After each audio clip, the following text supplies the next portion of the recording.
Netflix series The Crown has been ramping up again, hasn't it? And it's got a few deeply controversial moments in it. It's got the death of Diana. It's got this idea that she might have been pregnant when she died. It's got the idea that she might have been part of some kind of establishment plot to murder her. And then there's the ghost scene as well. Do you feel sorry for Harry for having this out there? I mean, most people don't have this out there about their mother, do they? Oh, I think Netflix has pulled a very interesting one where Harry is concerned. Netflix has bought Harry's silence, and let's wait and see what happens, because The Crown has been a huge success for Netflix. Harry and Meghan's operation with Netflix is chicken feed compared to the importance that they placed upon The Crown. And let's wait and see, once this is all done and dusted, how long Harry and Meghan's association with Netflix is going to last. Wow. Because what they have done is they have bought Harry's silence with, dangling a few million carrots underneath his nose. So it's a really interesting dynamic. And I mean, nobody could pay me enough money to betray my parents, but I suppose Harry's a different case.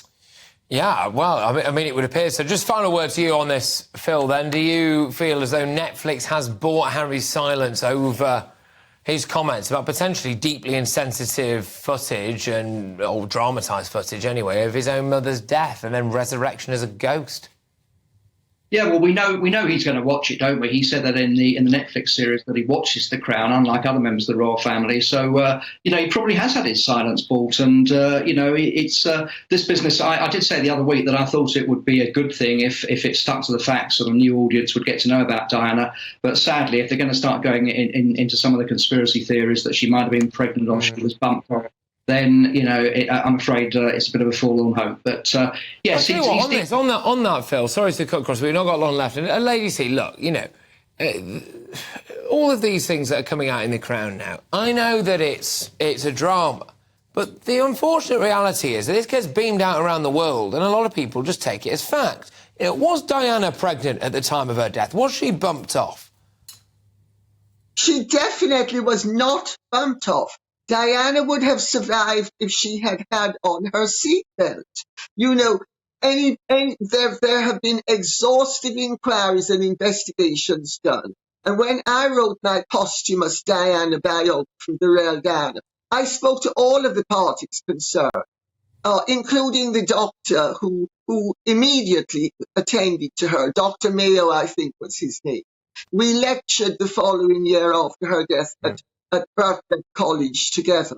And, there's absolutely no doubt that it cannot have been a hit, because the only people who knew where the car was headed were the 4 people in the car. Is it realistic that there were going to be 30 or 40 different sets of people scattered throughout Paris to hit Diana? And if she'd had on a seatbelt, she'd have survived. OK. It's absolutely insanity. Both of you, thank you very, very much. Wonderful stuff. That's Lady Colin Campbell and Phil Dampier.